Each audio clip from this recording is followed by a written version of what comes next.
Archery is a very intriguing sport for people that watch it, people that see it on TV, people that see bow hunters in general, or even just people shooting a bow. It's always intrigued people. It's one of the oldest sports known to man. But a lot of times people are confused on how to get started.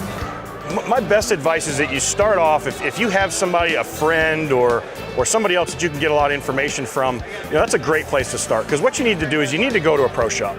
The biggest thing you can do is you go to a pro shop, you go to a qualified pro shop where they know bows. They're gonna figure out what you need. And they're gonna set you up with a bow that is either specific to your draw length, to your fit, something that fits you just right. They're gonna make sure that you're sized right. Or if it's a younger archer and the archer is gonna grow, make sure that there's a bow that you can grow with. You don't have to buy $1,000 worth of equipment to get started. Go into your local pro shop, get fitted. That's the main thing. Now, in today's world, you can go to an archery shop and you can put your hands on any type of bow out there. They'll let you shoot almost every brand of bow that you can put your hands on. Compound archery, most people shoot a release. The finger classes have been around forever, but you see more and more people going to some type of mechanical release aid. Your recurves, your long bows, your Olympic style guys, they're not allowed to shoot a release. They shoot with finger tabs. And then obviously crossbow shooters, you shoot a trigger just like a gun, so there's no need for a release. A release aid is designed to create a smoother release of the bowstring, thus creating far more accurate result downrange as opposed to using your fingers.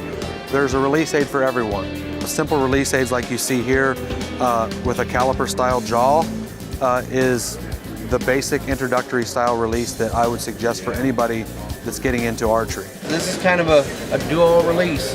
You can shoot 3D with this, but as people move on and they advance, they start to shoot some different things. Move right into a thumb trigger, move right into a back tension. One of the biggest things starting out is the fit. You got to have something that fits you. Yep. Like our standard caliper release, it's a one size fits most. It's non-adjustable.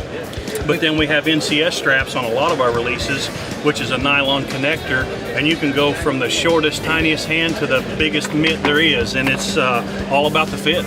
What we're trying to do is make these so they fit comfortably. That's the biggest thing in the release game and in the archery game. So you got some confidence in what you're shooting, whether you be on the 3D course or in the woods trying to take the game.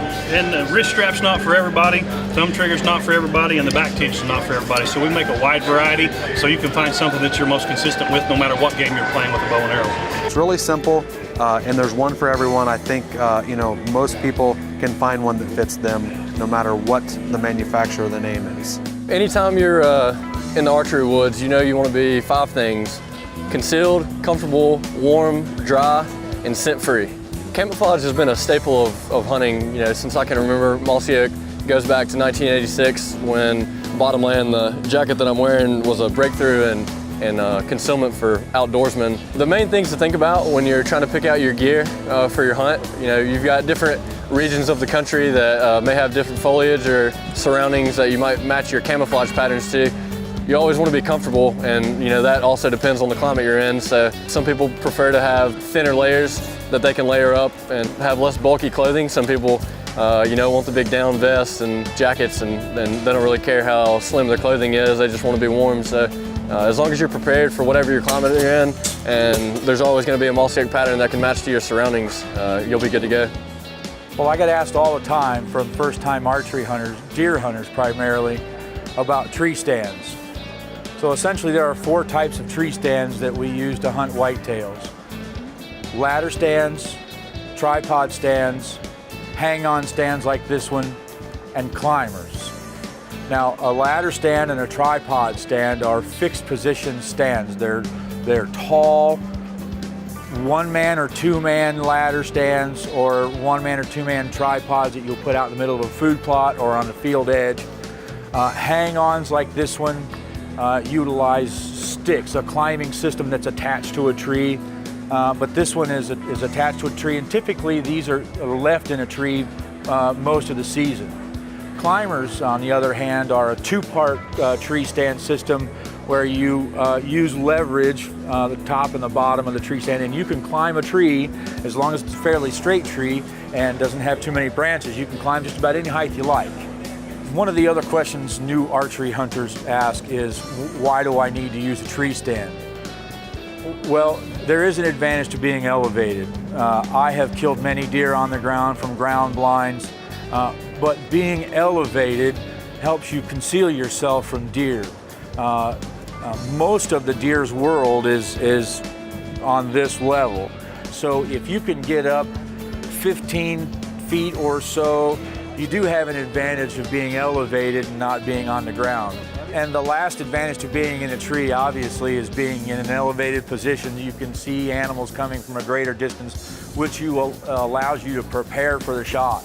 I'm not sure what the numbers are, but if you ask the Department of Natural Resources in your state, you'll find out that the leading cause of injury and death from hunters is from tree stand falls. So wear your harness, wear it from when your feet leave the ground, and keep it on until your feet touch the ground when you're done hunting. If you wear your harness properly, there's no possible way for any injuries or any falls. You simply swing, you get back into your ladder, get back into your tree stand, and you can continue your hunt. Will Lawrence here with Primo's Hunting. For you new bow hunters out there, I've been there, you're in the stand, whether it's early season, rut, late season, you gotta stop that deer. What do? Grunt Call is my favorite go-to, just for a little quick, especially early season.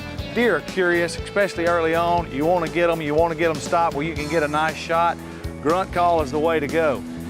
You know, you're gonna move throughout the different stages of the season. You'll hit the rut.